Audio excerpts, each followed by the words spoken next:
네, 저는 오늘 요한복음 1장 35절에서 42절을 본문으로 너희는 무엇을 구하느냐라는 제목의 하나님 말씀을 나누겠습니다.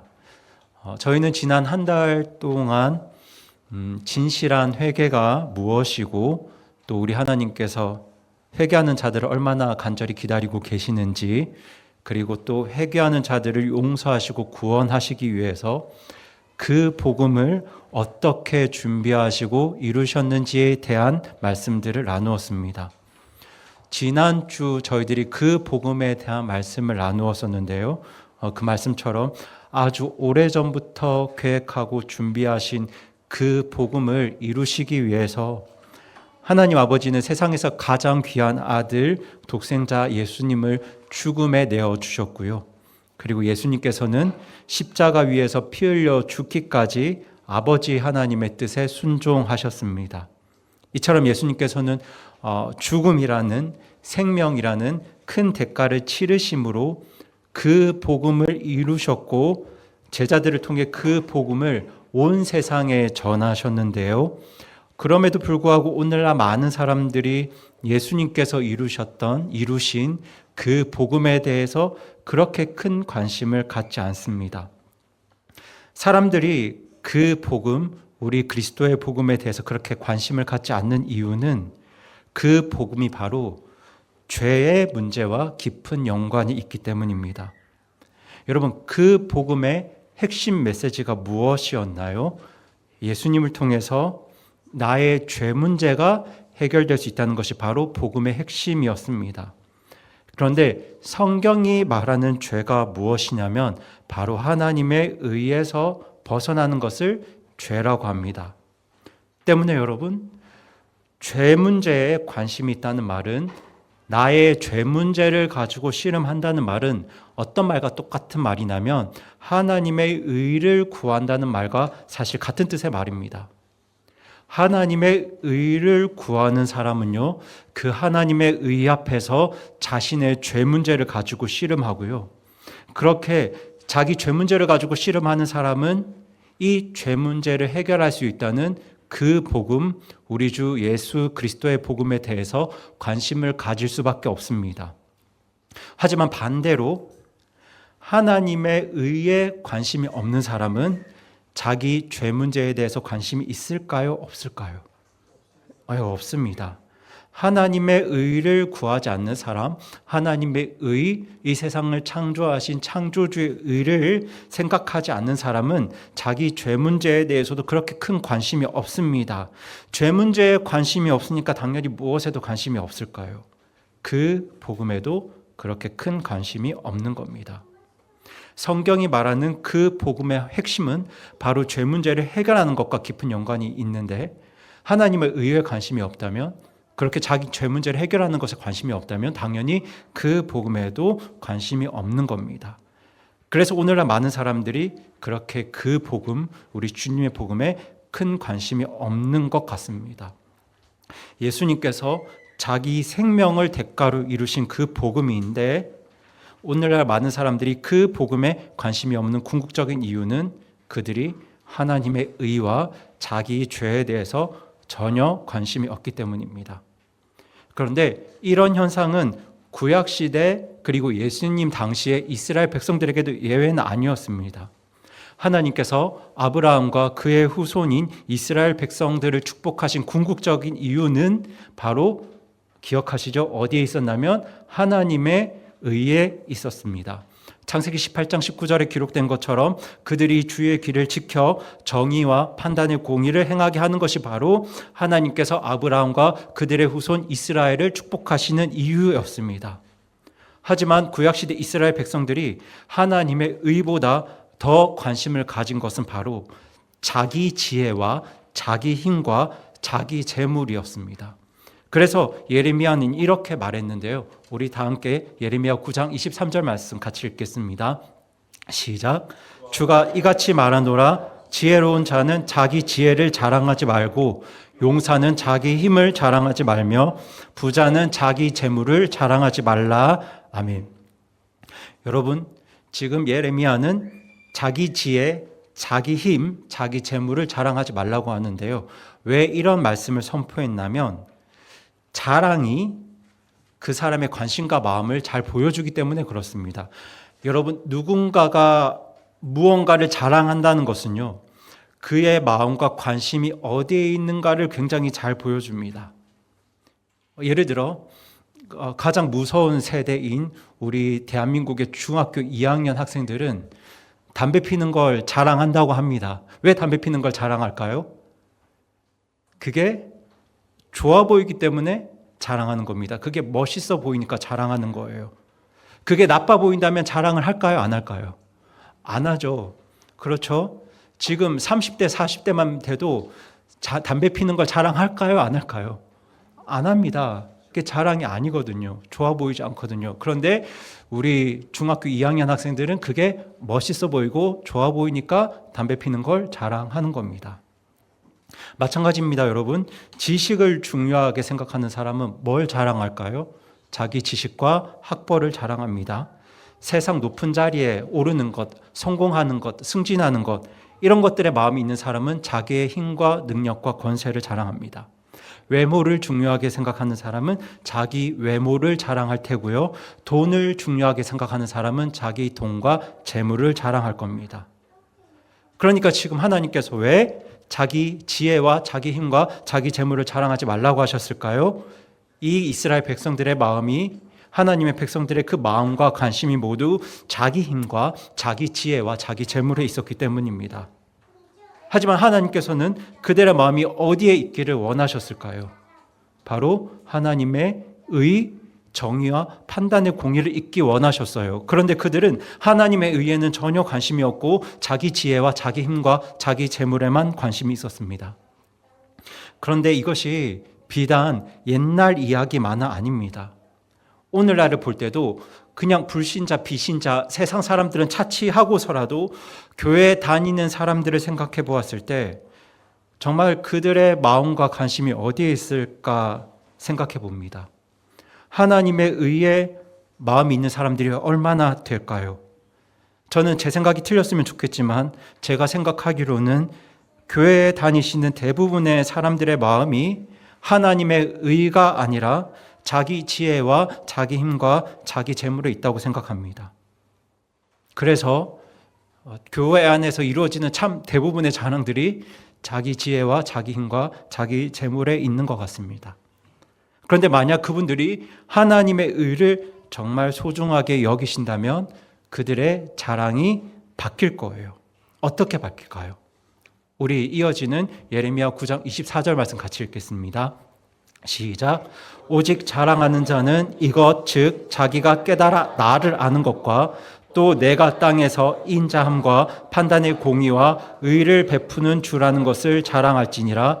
나는 이 일들을 기뻐하느니라. 주가 말하노라. 아멘. 여기서 나는 아버지 하나님이십니다. 지금 24절에서 예레미야는 오직 자랑하는 자는 사람들이 자기가 깨달아 하나님을 아는 것과 하나님께서 인자함과 판단의 공의와 의, 즉 정의를 베푸는 주라는 것을 자랑하라고 말씀하는데요. 여기서 인자함은 히브리어로 헤세드라고 합니다. 헤세드는 한 번 언약을 맺고 관계를 맺은 자들을 향한 끊임없는 신실한 포기하지 않는 사랑을 말하는데요. 마치 자녀를 향한 부모의 사랑과 같은 그런 신실한 사랑을 바로 헤세드라고 합니다. 판단의 공의는 지난번 말씀드렸던 것처럼 공동체를 향해 세우신 하나님의 의고요. 그리고 정의는 개인적인 관계를 통해서 이루시기 원하는 하나님의 의인데요. 이 말씀처럼 하나님의 의를 중요하게 생각하는 사람들은 인자함과 공의와 정의를 베푸시는 의로우신 하나님을 자랑할 것이고 또 내가 그 의로우신 하나님을 깨달아 아는 것을 자랑할 것입니다. 왜냐하면 이 의로운 삶이 이 하나님의 의가 오직 아버지 하나님을 통해서만 이루어질 수 있기 때문입니다. 때문에 내가 그 하나님을 알고 그 의로우신 하나님을 따르는 걸 자랑할 겁니다. 하지만 오늘날 교회 다니시는 대부분의 분들이 자랑하는 것은 의로우신 하나님이 아니라 자기 지혜와 자기 능력과 자기 재물인 것 같습니다. 하나님의 의에는 관심이 없는 것처럼 보입니다. 자기 지혜와 능력과 재물에만 마음이 있는 것 같아요. 그래서 자랑도 이런 것들만 자랑하시고요. 기도도 이런 주제들만 가지고 기도하는 것 같습니다. 하지만 하나님께서는 우리가 무엇보다 어디에 관심을 두길 원하시냐면 하나님의 의에 우리의 관심과 마음을 두기 원하세요. 하나님의 의에 관심이 있어야, 마음이 있어야 하나님 앞에서 나의 죄를 발견할 수 있고요.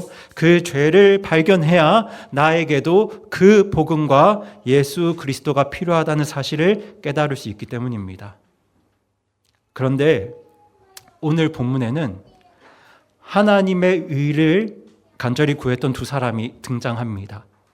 이들은 하나님의 의를 구했기 때문에 자기 죄 문제를 가지고 씨름했던 사람들입니다. 자기 죄 문제와 씨름했기 때문에 결국 이분들은 예수님을 만났고 구원받아서 예수님의 제자가 되었는데요. 그 두 사람이 누구냐면 침례 요한의 제자였던 안드레와 요한입니다. 오늘 본문을 자세히 나누기 전에 제가 먼저 본문의 이야기를 다시 한번 간단하게 정리해 드릴 텐데요.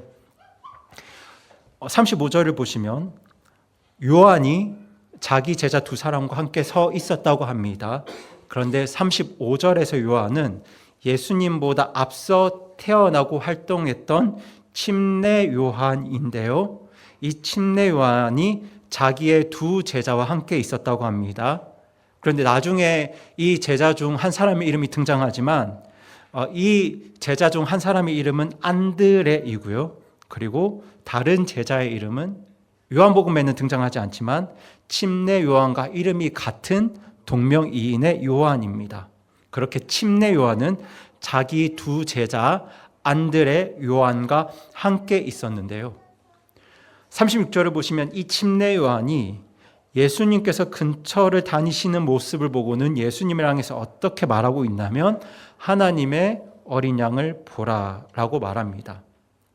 그리고 침례 요한의 제자였던 안드레와 요한은 자기 스승님의 말을 듣고, 그러니까 침례 요한의 말을 듣고 예수님을 따르기 시작하는데요. 침례 요한의 어떤 말을 듣고 예수님을 따르기 시작했냐면 바로 하나님의 어린 양을 보라라는 이 말을 듣고 예수님을 따르기 시작했습니다. 그렇게 안드레와 요한이 예수님을 따라갔는데 예수님께서는 자기를 따라오는 안드레와 요한을 보시고는 너희가 무엇을 구하느냐라고 질문하시고요. 두 사람은 이 질문에 어떻게 대답을 하냐면 선생님, 이 랍비가 선생님이거든요. 선생님은 어디에 거하십니까? 라고 대답합니다. 그때 안드레와 요한의 대답을 들으신 예수님은 뭐라고 말씀하시냐면 와서 보라라고 말씀하셨고, 그렇게 그날 예수님은 이 두 사람 안드레, 요한과 하루를 함께 보내십니다. 그리고 40절은 예수님을 따른 두 사람 중 한 사람의 이름을 안드레라고 소개하고 있고요. 이 안드레가 누구인지를 소개하고 있는데 이 안드레는 바로 예수님의 수제자였던 베드로의 형제임을 말하고 있습니다. 그리고 이어지는 41절을 보시면 예수님과 하루를 함께 보냈던 안드레는 자기 형제 시몬 베드로를 찾아가서 굉장히 어떻게 보면 기뻐하고 감탄하면서 무언가 말을 전하는데 어떤 말을 전하냐면 우리가 메시아를 만났다. 메시아가 번역하면 뭐라고 되어 있죠? 그리스도입니다. 그러니까 우리가 그리스도를 만났다라는 소식을 전하게 되고요. 42절을 보시면 이 안드레를 통해서 예수님의 수제자였던 베드로가 예수님을 만나는 장면으로 오늘 본문이 마무리됩니다. 제가 간략하게 오늘 본문의 내용을 정리해 드렸는데요. 여러분, 오늘 본문에서 안드레와 요한을 향해 예수님께서 하셨던 질문을 기억하시죠? 뭐였었나요? 그 질문이 너희가 무엇을 구하느냐 였습니다. 오늘 설교 제목이죠. 이것이 예수님의 질문이었습니다. 오늘날 많은 사람들이, 그리고 예수님 당시에도, 그리고 구약 시대에도 정말 많은 사람들이 자기 지혜와 자기 힘과 자기 재물을 구했던 그 세상 속에서 안드레 요한은 도대체 무엇을 구했기에 예수님을 따랐을까요? 그리고 그들이 무엇을 구했기에 예수님을 만나고 구원받고 또 예수님의 제자가 될 수 있었을까요? 저는 오늘 본문 말씀을 통해서 안드레와 요한이 정말 무엇을 구했는지 여러분과 살펴보길 원하는데요. 특별히 이 두 사람이 예수님을 따르게 된 계기와 그리고 예수님께 구한 것과 그리고 그들이 기뻐한 것을 통해서 그들이 뭘 구하는 자들이었는지 살펴보길 원합니다. 이걸 통해서 하나님께서 우리에게 바라시는 삶이 정말 어떤 삶인지 다시 한번 깨닫고 발견하는 귀한 시간이 되기를 간절히 바라고 소망합니다. 저희가 그 첫 번째로 볼 건 이 두 사람이 왜 예수님을 따랐는가입니다. 그러니까 안드레와 요한이 예수님을 따르게 된 계기를 살펴볼 텐데요. 그들이 예수님을 따른 결정적인 계기는 바로 그들의 스승이었던 침례 요한의 한마디 말 때문이었습니다. 그 말이 어떤 말이었냐면 저희 다시 한번 요한복음 1장 36절 읽어보겠습니다. 시작. 예수님께서 걸으실 때 그분을 보고 이르되 하나님의 어린 양을 보라 하니. 네. 지금 36절에서 침례 요한은 두 제자와 함께 있을 때 예수님을 향해서 뭐라고 말하냐면 하나님의 어린 양을 보라라고 말합니다. 이방인들에게 이 하나님의 어린 양이라는 표현은 그 뜻이 모호할 수 있겠지만 유대인들에게 이 말의 의미는 굉장히 명확했습니다. 그 뜻은 바로 전날 침례 요한의 고백과 맞닿아 있는데요. 우리 요한복음 1장 29절 말씀 다시 한번 읽어보겠습니다.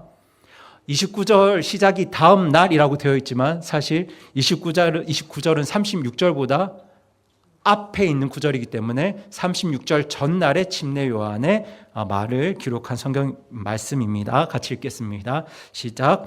다음 날 요한이 예수님께서 자기에게 오시는 것을 보고 이르되 세상 죄를 제거하시는 하나님의 어린 양을 보라. 아멘. 네, 말씀드렸던 것처럼 지금 29절은 시간적으로 오늘 본문보다 하루 전날 침례 요한의 고백을 담고 있는데요. 침례 요한은 여기서 예수님을 향해서 뭐라고 말하고 있냐면 세상 죄를 제거하시는 하나님의 어린 양을 보라라고 말하고 있습니다. 그러니까 하나님의 어린 양이라는 표현은 그냥 어떤 그저 모호한 은유적인 표현이 아니라 저분이 뭘 하신다는 말씀인가요? 세상 죄를 제거하신다는 말씀입니다. 여러분, 여기서 우리는 안드레와 요한이 예수님을 따르게 된 이유, 계기를 확인할 수 있는데요. 지금 이들이 들었던 말은 예수님께서 놀라운 지혜를 주신다가 아니었습니다. 예수님께서 내게 힘과 능력과 권세를 주신다가 아니었어요. 예수님께서 내게 성공을 주시거나 내게 많은 재물을 주신다도 아니었습니다. 예수님께서 우리 가족에 평화를 주신다도 아니었습니다. 예수님께서 내 자녀의 성공과 번영을 주신다도 아니었습니다. 지금 안드레와 요한이 무슨 말을 듣고 예수님을 따르기 시작했나요? 바로 세상 죄를 제거하시는 하나님의 어린 양을 보라라는 말이었습니다. 예수님께서 죄를 제거할 수 있는 분이라는 그 말 때문에 안드레와 요한이 예수님을 따르기 시작한 거예요. 예수님이 내게 지혜를 주시기 때문에, 나에게 능력과 권세를 주시기 때문에, 나에게 어떤 성공과 안정과 재물을 주시기 때문에 예수님을 따른 것이 아니라 예수님께서 뭘 하시는 분이셔서요? 세상 죄를 제거할 수 있는 분이셔서, 그러니까 나의 죄를 제거할 수 있는 분이기 때문에 그들이 예수님을 따랐습니다. 여러분, 안드레와 요한이 예수님을 따랐던 이유는 바로 죄 문제 때문입니다. 그들이 자기 죄 문제와 씨름하고 있었기 때문에 예수님을 따르기 시작한 거예요. 우리는 여기서 평소 그들의 관심과 마음이 어디에 있었는지를 확인할 수 있는데요. 여러분, 나의 죄 문제와 씨름하는 사람이 무엇에 관심 있는 사람이라고 제가 말씀드렸죠? 네, 바로 하나님의 의에 관심이 있는 사람들입니다. 하나님의 의에 관심이 있는 사람들이에요. 그러니까 안드레와 요한은 하나님의 의를 구했던 사람들입니다.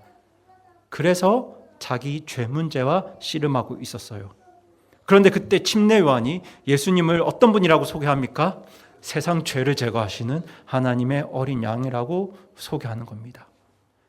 죄를 제거할 수 있는 분이라고 예수님을 소개하는 거예요. 그래서 안드레와 요한이 예수님을 따르기 시작합니다.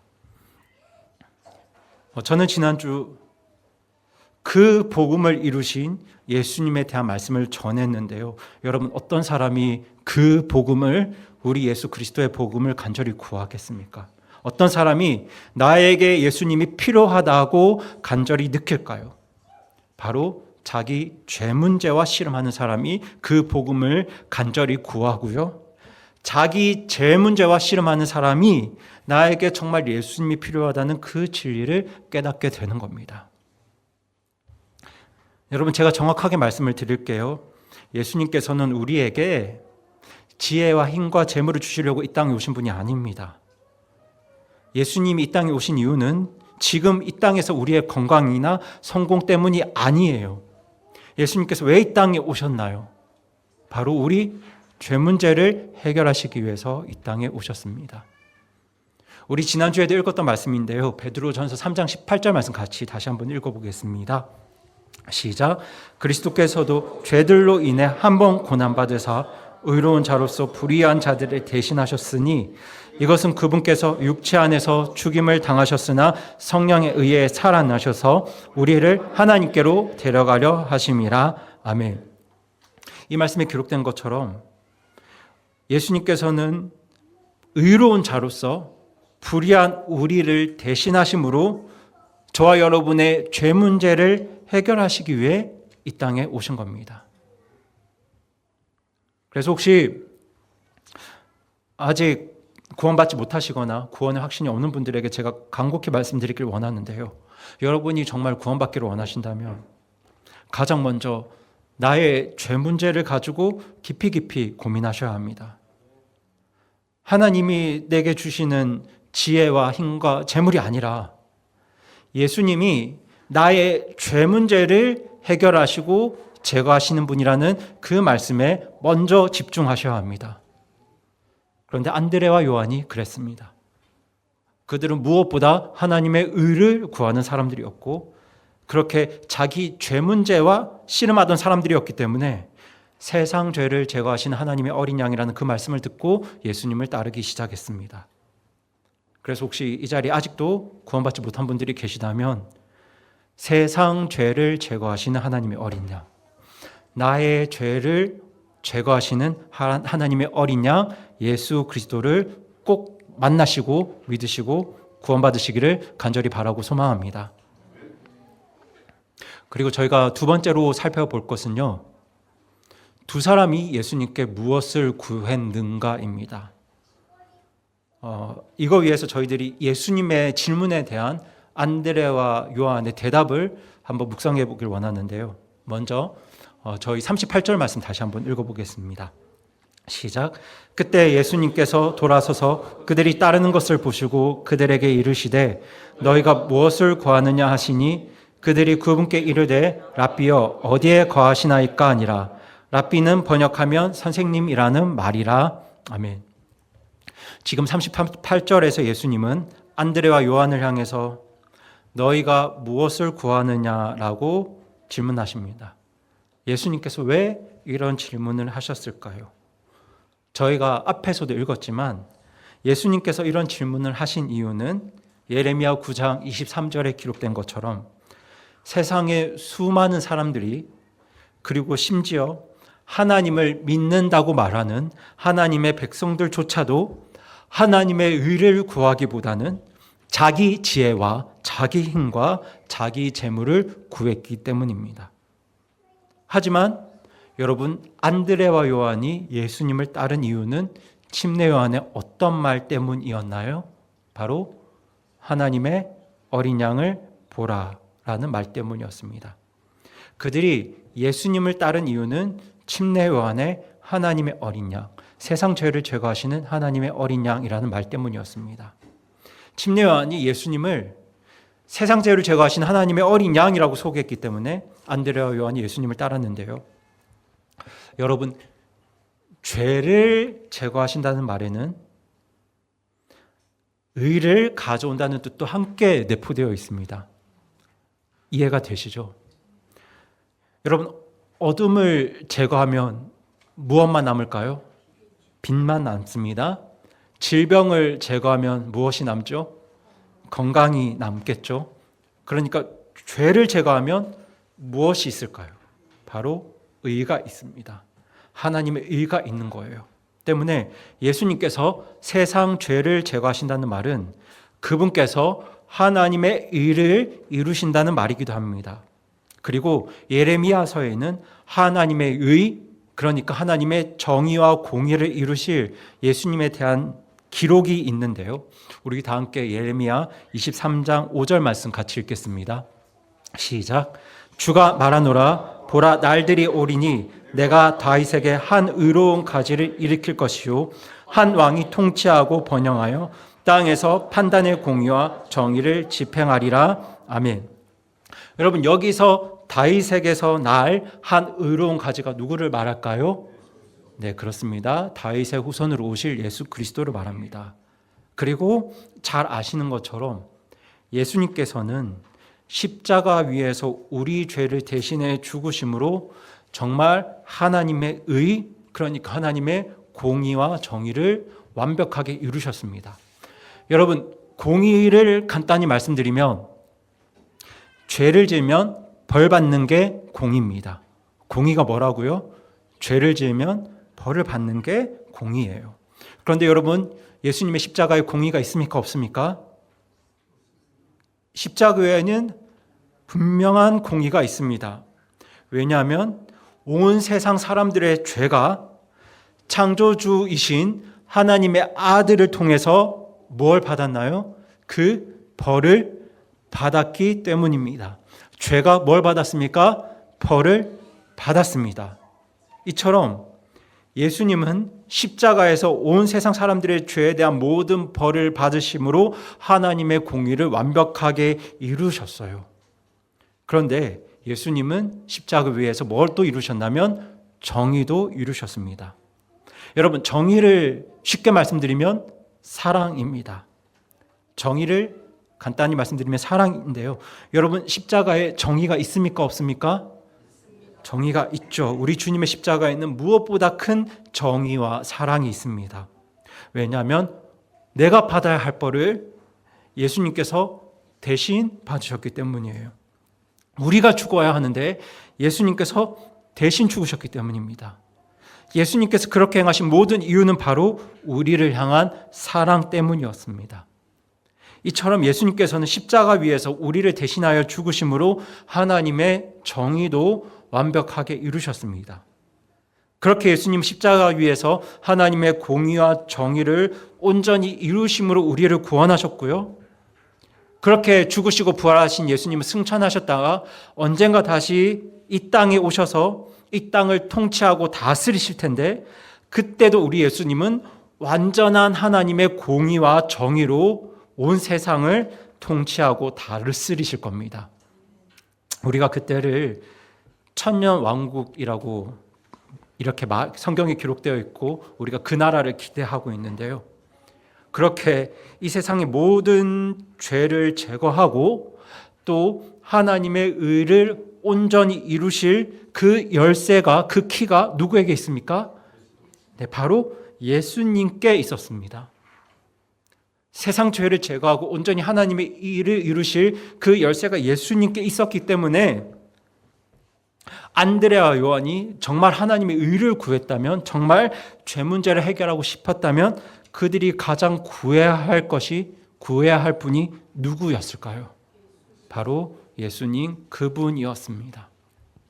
그래서 예수님께서 그들에게 너희가 무엇을 구하느냐라고 질문하셨을 때 그들이 뭐라고 대답했냐면요.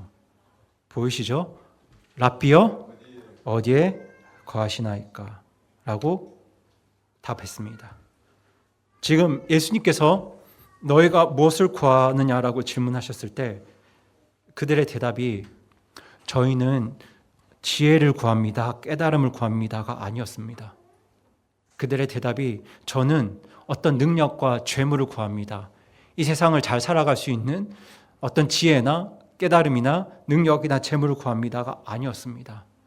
그들이 무엇을 구했냐면 바로 예수님, 그분을 구했습니다. 그래서 그들이 뭐라고 대답했나요? 랍비여, 번역하면 선생님, 지금 어디에 머물고 계십니까? 라고 대답한 거예요. 이 대답은 그들이 무엇을 구했는지를 정말 잘 보여주는 대답입니다. 하나님의 의를 구했던 그들이, 자기 죄 문제와 치열하게 씨름했던 그들이 가장 먼저 구했던 것은 바로 세상 죄를 제거하시는 하나님의 어린 양 예수님이었습니다. 예수님이 과연 누구신지, 예수님이 정말 어떤 분인지, 그분이 어떤 분이기에 세상 죄를 제거하실 수 있고 나의 죄를 제거하실 수 있고 하나님의 의를 온전히 이루실 수 있는지, 그걸 간절히 알기를 원했습니다. 여러분, 이처럼 사람이 죄를 용서받고 구원받기 위해서 무엇보다 관심을 가져야 하는 분, 마음을 쏟아야 하는 분은 바로 예수님입니다. 여러분, 착하게 산다고 구원받는 것 아닙니다. 교회 열심히 나오고 열심히 예배 드린다고 구원받는 게 아니에요. 여러분이 예수님이 어떤 분인지 관심을 가지고 예수님이 어떤 분인지 알아야 여러분들이 구원받을 수 있습니다. 죄 문제를 해결하는 길은 어떤 지혜나 어떤 능력이나 재물의 많고 적음에 있는 것이 아니라 누구에게 있기 때문일까요? 바로 예수님께 있기 때문입니다. 사람이 정말 구원받으려면 나의 죄를 제거하시는 예수님께 관심이 있어야 하고 예수님이 어떤 분인지를 알아야 합니다. 그런데 오늘날 예수님께 관심이 없는 교회들이 얼마나 많은지 모릅니다. 예수님 없는 사랑에 관심이 많고요.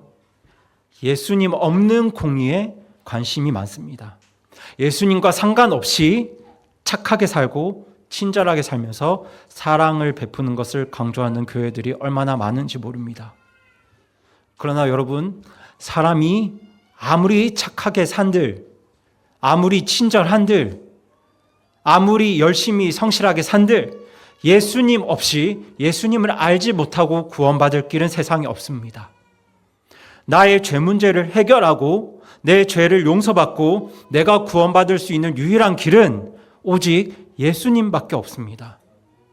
그러니 사람이 정말 구원받기 위해서는 무엇보다 예수님께 관심이 있어야 하고요.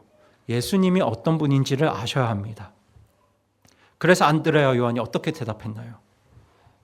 선생님, 지금 어디에 머물고 계십니까? 라고 대답한 겁니다. 저에게 지혜를 주세요. 깨달음을 주세요. 능력을 주세요. 그렇게 대답한 게 아니라 선생님 어디에 머물고 계십니까? 지금 이 대답은 저희는 선생님을 더 깊이 알고 싶습니다. 라는 대답이었습니다. 예수님을 더 알고 싶다고, 더 잘 알고 싶다고 답한 거예요. 그래서 예수님께서 어떻게 말씀하시나요? 우리 다 함께 39절 말씀 같이 읽겠습니다. 시작. 그분께서 그들에게 이르시되 와서 보라 하심으로 그들이 가서 그분께서 거하시는 것을 보고 그날 그분과 함께 머물렀으니 이는 때가 10시쯤이었기 때문이더라. 네. 신약 성경의 10시는 오늘날 시간으로 오후 4시쯤 되는데요. 지금 예수님과 안드레와 요한이 만났던 때가 오후 4시쯤 되었습니다. 그렇게 예수님의 질문에 예수님을 더 잘 알고 싶다고 대답한 안드레와 요한에게 예수님께서 어떻게 말씀하시냐면 와서 보라라고 답하시는데요. 여기 보라라는 말 안에는 경험하다라는 뜻이 강하게 담겨 있습니다. 그리고 39절에 기록된 것처럼 안드레와 요한은 예수님과 함께 하루를 보내면서 예수님이 어떤 분인지 더 깊이 보고 경험하게 됩니다. 여러분, 제가 조금 전에도 말씀드렸지만 사람이 구원받으려면 그 사람이 누구를 알아야 하고요? 예수님을 알아야 하고 예수님을 경험하셔야 합니다. 우리 구원받은 분들 예수님 경험하셨죠? 그렇죠. 예수님을 경험하셨기 때문에 구원받으신 겁니다.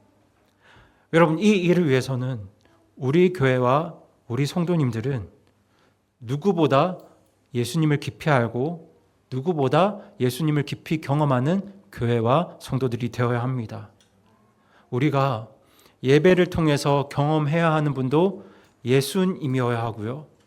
우리가 교제를 통해서 경험해야 하는 분도 궁극적으로는 예수님이어야 합니다. 우리가 교회 와서 사람은 알아가고 사람은 경험하는데 예수님이 어떤 분인지 알지 못하고 예수님을 경험하지 못한다면 사실 교회 생활 제대로 못하고 계신 겁니다. 여러분, 안드레아 요한은 무엇보다 하나님의 의를 구했고 그렇게 하나님의 의 앞에서 자기 죄 문제가 씨름했기 때문에 그래서 누구를 알길 원했을까요? 예수님을 알길 원했습니다. 그분이 세상 죄를 제거하시고 나의 죄를 제거하시고 하나님의 의를 이루실 분이라는 그 말씀을 들었기 때문입니다. 그래서 우리가 정말 하나님의 의를 구한다면 우리의 마음 역시 누구에게로 향하냐면 예수님께로 향할 거예요. 그리고 구원받은 우리들도 지금 죄와 씨름하며 살아가고 있는데요. 결국 구원받은 성도들의 삶을 점점 더 의롭게 변화시킬 그 열쇠도 누구에게 있을까요? 바로 예수님께 있습니다. 그래서 오늘 우리 주님께서도 저와 여러분에게 구원받았지만 구원받은 우리들에게도 같은 질문을 하실지 모릅니다. 지금 너희는 무엇을 구하느냐? 라고 질문하실 겁니다. 저는 그때 너희는 무엇을 구하느냐라는 이 우리 주님의 질문 앞에 우리의 대답이 어떤 나의 지혜와 나의 힘과 나의 재물이 아니라 예수님이었으면 좋겠습니다. 주님, 오늘 제가 우리 예수님을 더 깊이 알기 원하고 오늘 제가 우리 예수님을 더 깊이 경험하기를 원합니다. 그것이 우리의 대답이었으면 좋겠습니다. 우리가 그렇게 예수님을 가장 먼저 구할 때 주님께서 우리의 삶 속에서도 죄와 악을 몰아내시고 우리의 삶 가운데도 하나님의 의를 이루실 것을 저는 확신하고 또 그렇게 되기를 간절히 소망합니다. 그리고 저희가 오늘 마지막으로 살펴볼 부분은 이 두 사람이 안드레아와 요한이 무엇을 기뻐했는가인데요. 여러분, 누군가의 자랑을 통해서 그가 무엇을 구하는지 알 수 있는 것처럼 누군가의 기쁨을 통해서도 그 사람이 무엇을 소중히 여기는지 우리가 알 수 있습니다. 음악을 소중하게 여기는 분들은 완성도 높은 좋은 음악을 들으실 때 기뻐합니다. 그리고 가족을 소중하게 여기는 분들은 가족이 화목할 때 기뻐하고요. 회사 생활이 소중한 분들은 자기 경력이 중요한 분들은 승진하고 그리고 일들이 잘 풀릴 때 기뻐합니다. 그런데 오늘 안드레아 요한은 무엇을 기뻐하고 있냐면요. 우리 다 함께 41절 말씀 같이 읽겠습니다. 시작. 그가 먼저 자기 형제 시몬을 찾아서 그에게 이르되 우리가 메시아를 만났다 하였는데 메시아는 번역하면 그리스도라. 네. 지금 안드레아 요한이 뭘 기뻐하고 있나요? 우리가 메시아를 만났다는 사실을 기뻐합니다. 그래서 안드레는 자기 형제 시몬을 찾아가서 내가 메시아를 만났다는 사실을 곧바로 전하게 되는데요. 여기서 메시아는 히브리어, 그러니까 이스라엘 사람들의 말이고요. 이것을 헬라어 그리스어로 번역하면 그리스도입니다. 그리고 메시아와 그리스도는 같은 뜻을 지니고 있는데 그 뜻이 뭐냐면 기름 부음 받은 자입니다. 네, 기름 부음 받은 자. 오늘 우리는 사람에게 기름을 붓지 않습니다. 그렇죠? 제가 집에 가서 제 아내의 머리에 이렇게 기름을 부으면 욕을 한 바가지로 먹을 겁니다. 그런데 구약 시대에는 중요한 사람들에게 기름을 부었습니다. 특별히 세 종류의 사람에게 기름을 부었는데요.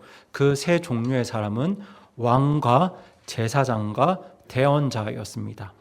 우리 다 함께 열왕기상 19장 16절 말씀 같이 읽어보겠습니다. 시작.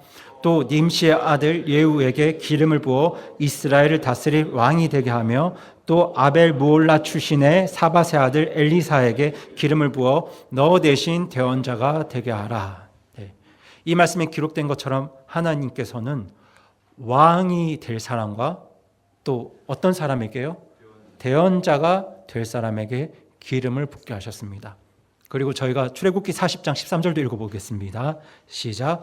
너는 또 아론에게 거룩한 의복들을 입힌 뒤 그에게 기름을 붓고 그를 거룩히 구별하여 그가 제사장 직무로 나를 섬기게 할지니라. 네. 이 말씀처럼 하나님께서는 제사장으로 섬길 사람에게도 기름을 붓게 하셨는데요. 보시는 것처럼 사람에게 기름을 붓는다는 건 하나님의 특별한 일을 위해서 그 사람을 거룩하게 구별한다는 뜻을 가지고 있었습니다. 그러니까 하나님께서는 특별한 일을 위해 왕과 대언자와 제사장에게 기름을 붓게 하셨는데요. 여러분 한번 생각해 보시기 바랍니다. 하나님께서 왕과 대언자와 제사장을 통해서 이루시길 원하셨던 하나님의 특별한 일이 무엇이었을까요? 네, 맞습니다. 하나님의 의를 이루고 하나님의 의를 나타내고 하나님의 의를 집행하는 것이었습니다. 여러분, 구약 성경을 보시면 하나님께서 세우신 세상이 아닙니다. 하나님께서 세우신 왕과 대언자와 제사장의 직무가 모두 무엇과 연관이 되어 있었냐면요, 바로 하나님의 의를 이루고 나타내는 것과 아주 깊은 연관이 있었습니다. 왕은, 하나님께서 세우신 왕은 하나님의 공의와 정의로 백성을 통치해야 했고요, 대언자는 하나님의 의의 말씀을 전해서 사람들의 기준을 똑바로 세워야 했습니다. 그리고 제사장은 백성들의 죄를 가지고 하나님 앞에 나아가서 그 죄의 문제를 해결함으로 하나님의 의를 회복하는 사람들이었어요. 그러니까 백성과 나라를 의로 통치하는 왕, 그리고 하나님의 의의 말씀을 사람들에게 전하는 대언자, 그리고 백성들 데리고 하나님 앞에 나아가서 죄를 제거하고 의를 회복하는 제사장, 이 왕과 대언자, 제사장, 이 셋은 모두 하나님의 의를 나타내고 이루는 직무를 받은 사람들이었습니다.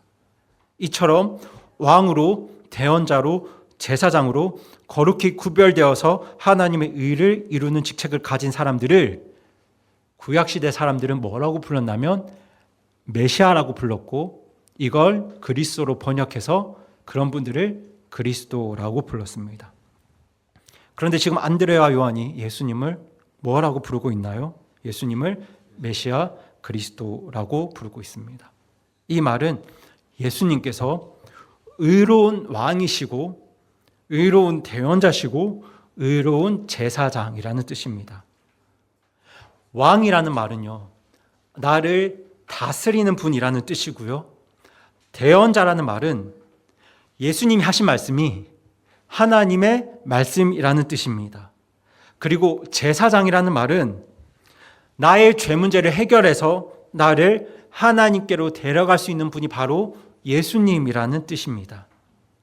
그리고 여러분, 예수님을 그리스도라고 여기는, 그리스도로 부르는 이 고백이 구원받은 모든 분들의 고백이고 믿음입니다. 여러분, 구원받은 자들에게 예수님은 그리스도가 되십니다. 그 말은 구원받은 자들에게 예수님은 그분이 나의 왕이시고 나의 대언자가 되시고 나의 제사장이 대제사장이 되신다는 뜻인데요. 정말 그렇습니다, 여러분. 구원받은 사람은요, 예수님이 나의 왕이 되세요. 내가 나의 왕이 아니라 예수님이 나의 왕이 되시고요. 구원받은 사람에게 예수님의 말씀은 이 세상을 창조하신 창조주 하나님의 말씀입니다. 그리고 구원받은 사람에게 예수님은요, 나를 하나님께로 데려갈 수 있는, 나를 하나님 나라로 데려갈 수 있는 유일한 분이 되십니다. 그런데 여러분, 예수님을 만나기 전에 안드레와 요한은 예수님을 어떻게 불렀습니까? 예수님을 뭐라고 불렀나요? 네, 예수님을 랍비라고 불렀습니다. 선생님이라고 불렀어요. 그런데 그들이 예수님을 만나고 난 이후에 그들이 예수님을 누구라고 부르고 있나요? 네, 그리스도라고, 메시아라고 부르고 있습니다. 이게 무슨 이야기냐면 지금 안드레와 요한이 예수님을 나의 왕이라고 부르는 겁니다. 그리고 예수님의 말씀이 하나님의 말씀이라고 말하는 거예요. 그리고 오직 예수님을 통해서만 내가 하나님께로, 하나님 나라로 갈 수 있다고 믿게 된 겁니다. 그것이 바로 세상 죄를 제거하시는 하나님의 어린 양 예수 그리스도를 믿고 구원받은 사람의 믿음이고 고백입니다. 그러니까 여러분, 이걸 반대로 말씀을 드리면 예수님을 그리스도로 여기지 않는 분들은 구원받은 분이 아니라는 거예요. 예수님을 나의 왕으로 여기지 않는 분은 구원받은 분이 아니고요. 예수님의 말씀이 하나님의 말씀이 아닌 분들은 구원받는 분이 아닙니다.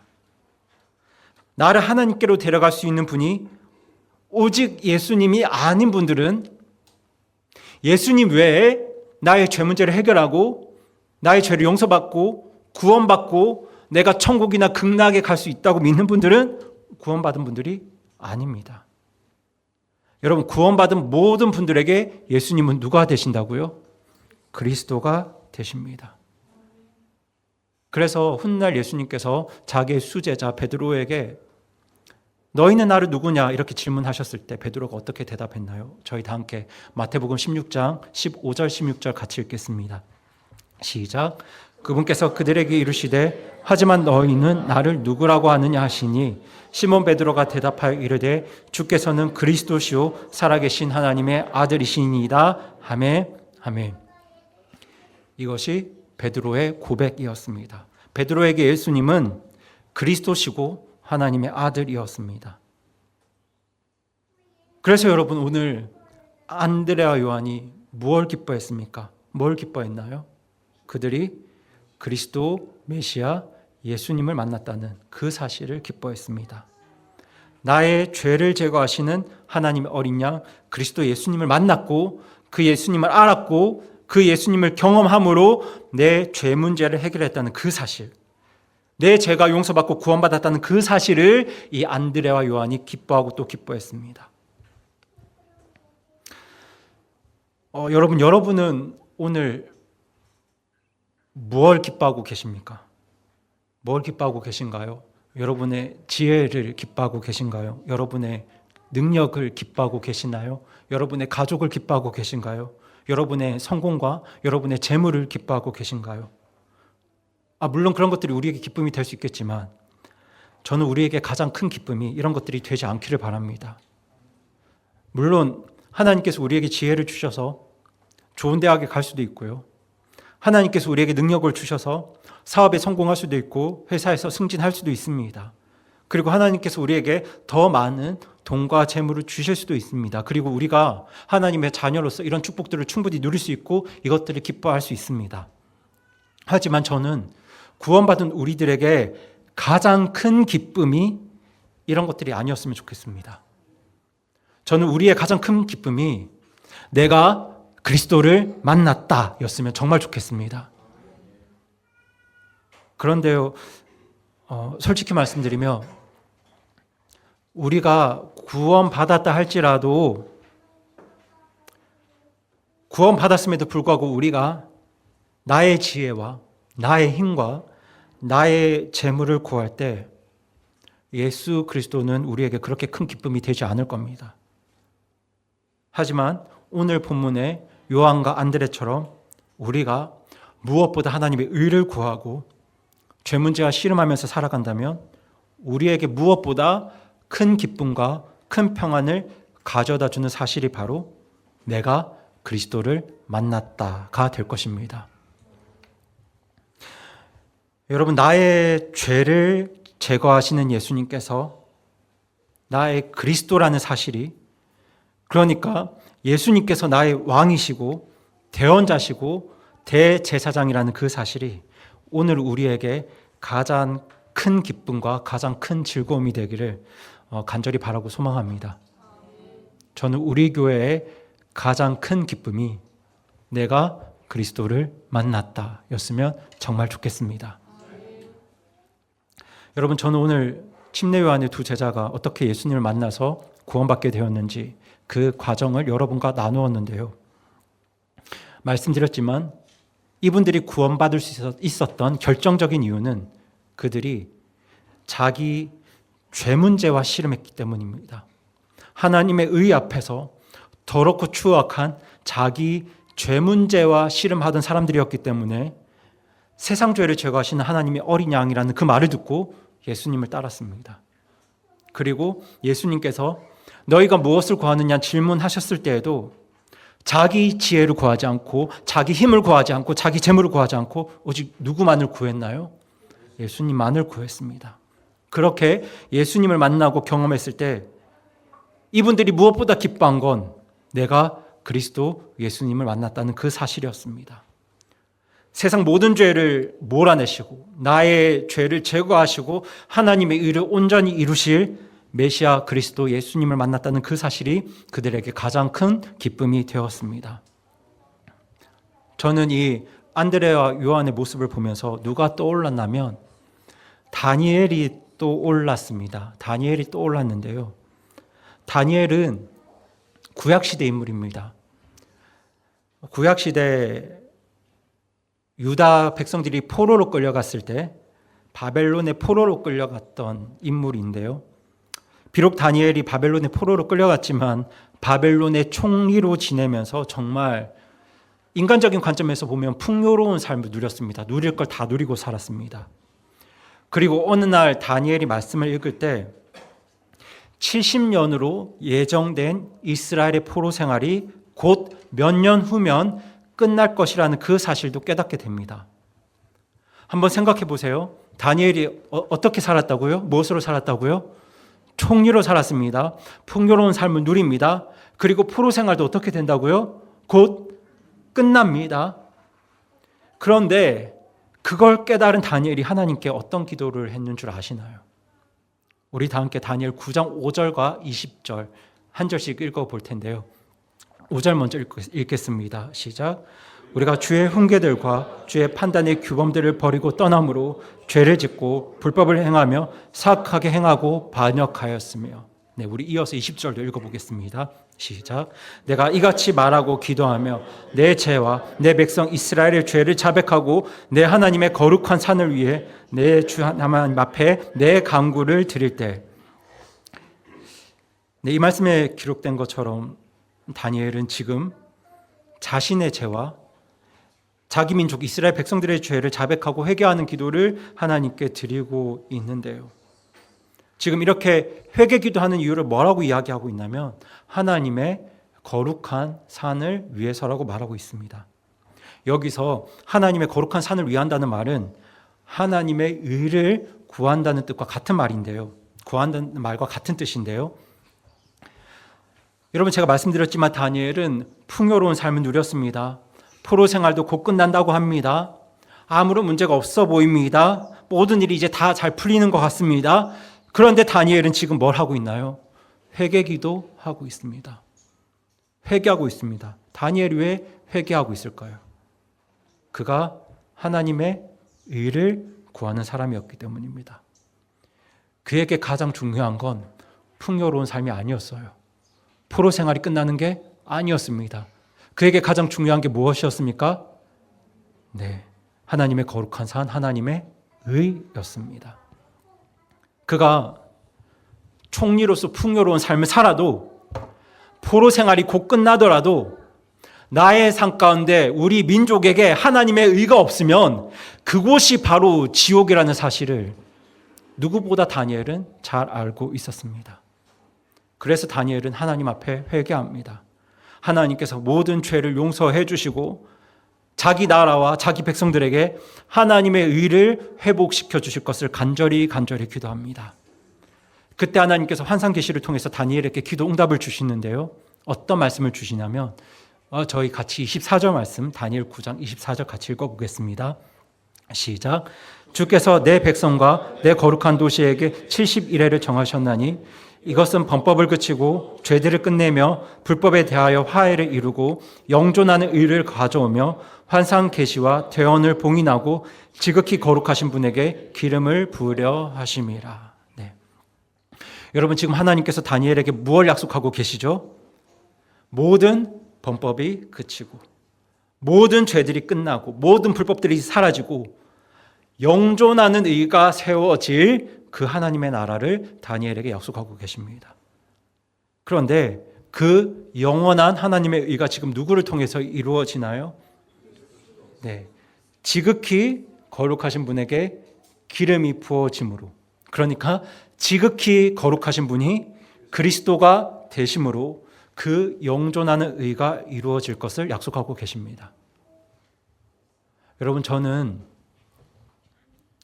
무엇보다 하나님의 의를 간절히 구했던 다니엘에게 이 말씀이 다른 세상 무엇보다 큰 기쁨과 소망이 되었을 거라고 확신합니다. 내가 너를 왕으로 만들어주겠다. 포로 생활 기간을 앞당겨 주겠다. 내가 더 많은 재물과 성공을 너에게 주겠다라는 말씀보다 영원한 하나님의 의로 세워질 이 하나님의 의의 나라에 대한 약속이 다니엘에게 가장 큰 기쁨과 소망이 되었을 것 같습니다. 여러분, 하나님의 의를 간절히 구했던 안드레와 요한에게 메시아 예수 그리스도가 가장 큰 기쁨과 소망이 되었던 것처럼 하나님의 의를 간절히 구하며 자기 죄와 자기 백성들의 죄를 회개했던 다니엘에게 지극히 거룩하신 분 예수 그리스도에 대한 약속은 정말 무엇보다 큰 기쁨과 큰 소망이 되었을 겁니다.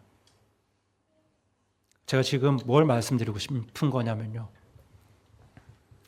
하나님의 의를 구하는 사람들에게 우리 예수님은 가장 큰 기쁨과 소망과 즐거움이 되십니다. 여러분,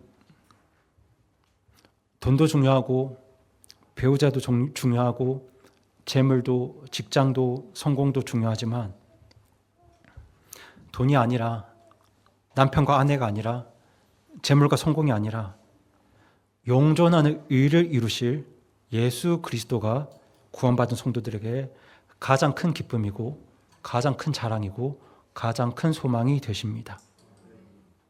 그래서 예수님께 우리에게 뭘 명령하셨냐면요, 저희 다 함께 마태복음 6장 33절 읽겠습니다. 시작. 오직 너희는 첫째로 하나님의 왕국과 그분의 의를 구하라. 그러면 그분께서 이 모든 것을 너희에게 더하시리라. 아멘. 저는 이 예수님의 명령처럼 우리가 무엇보다 먼저 첫째로 하나님의 의를 구하는 저와 여러분이 되기를 간절히 바랍니다. 우리가 이 말씀처럼 첫째로 하나님의 의를 구할 때 구원받지 못한 분들이 구원받게 될 것이고요. 그리고 구원받은 성도들에게는 예수 그리스도가, 내가 예수님을 만났다는 그 사실이 가장 큰 기쁨과 자랑과 소망이 될 것이기 때문입니다. 그렇게 예수 그리스도께서 우리 교회의 가장 큰 기쁨과 가장 큰 자랑과 가장 큰 소망이 되기를 간절히 바라면서 우리의 기쁨 되시는 우리 주 예수님께 모든 영광과 찬양을 올려드립니다.